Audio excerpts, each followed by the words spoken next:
Hi நண்பா, இந்த ஒரு வீடியோவில் மகளிருக்கான உரிமை தொகை குறித்து ரொம்பவே முக்கியமான அப்டேட் பாத்தீங்கன்னா வெளியாகி இருக்குது. அதாவது இதற்கு முன்னாடி எம்.கே. ஸ்டாலின் இவங்க பாத்தீங்கன்னா மாதம் மகளிருக்கு 1000 ரூபாய் உதவித்தொகை கொடுத்துட்டு வந்தாங்க. ஆனா தற்பொழுது தாவேகா ஆட்சியில ஒவ்வொரு குடும்ப அட்டைக்கும் 2500 ரூபாய் கொடுக்கப்படுறதாக பாத்தீங்கன்னா அறிவிச்சிருக்கிறாங்க. இந்த உரிமை தொகை எப்போது கிடைக்கும் அப்படின்னு எல்லாருமே ஈகராக வெயிட் பண்ணிட்டு இருக்காங்க. இதை பத்தி வீடியோக்களை டீட்டெயிலாக பார்த்துடலாம். அதுக்கு முன்னாடி இந்த வீடியோ பாக்குற உங்களோட ஊர்ல என்னென்ன குறைகள் இருக்கு அப்படின்றத மறக்காம கமெண்ட் பண்ணுங்க.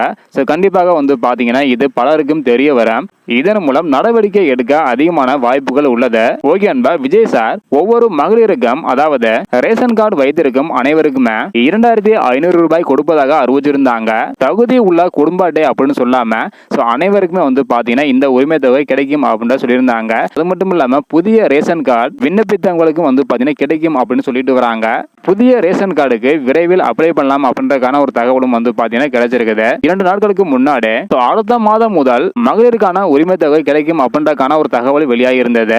இந்த நிலையில தற்பொழுது இன்னைக்கு பாத்தீங்கன்னா இன்னும் ஒரு மாதம் கழித்து கண்டிப்பாக அனைவருக்கும் அதாவது கூடிய விரைவிலேயே திமுக ஆட்சியை போல இல்லாமல் இன்னும் 1 or 2 மந்த்லேயே ரேஷன் கார்டு வைத்திருக்கும் அனைவருக்கும் 2500 ரூபாய் கிடைக்கும் அப்படின்றக்கான ஒரு தகவல் வெளியாக இருக்குது. இதற்கு முன்னாடி ஆட்சியில கடைசி நேரத்துல தான் அந்த 1000 ரூபாய் உரிமை தொகை கொடுத்திருந்தாங்க. ஆனா தாவேகா ஆட்சியில கூடிய விரைவிலேயே கொடுக்கப்படுறதாக பாத்தீங்கன்னா ஒரு தகவல் கிடைச்சிருக்குது. ஒரு சிலர் அடுத்த மாதமே கிடைக்கும் அப்படின்னு சொல்லியிருக்கிறாங்க. இன்னும் ஒரு சிலர் பாத்தீங்கன்னா ஜூலை மாதம் முதல் கிடைக்க அதிகமான வாய்ப்புகள் இருப்பதாக சொல்லியிருக்கிறாங்க. இந்த 2500 ரூபாய் ரேஷன் கார்டு வைத்திருக்கும் அனைவருக்குமே கிடைக்கும் அப்படின்றதுதான் ஒரு ஹாப்பியான நியூஸ். இந்த மாதமே அதற்கான அறிவிப்பு வெளியாக அதிகமான வாய்ப்புகள் உள்ளது.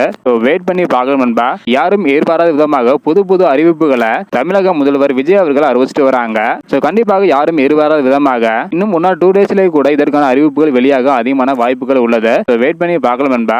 ஓகே நண்பா, நீங்க சொல்லுங்க, போன ஆட்சியில் போல இல்லாமல் தற்பொழுது விஜய் சார் ரேஷன் கார்டு வைத்திருக்கும் அனைவருக்குமே 2500 ரூபாய் உரிமை தொகை கொடுக்கப்படுறதாக சொல்லியிருக்கிறாங்க. இதை பத்தி உங்களுடைய கருத்து என்ன அப்படின்றத மறக்காம கமெண்ட் பண்ணுங்க. தேங்க்யூ.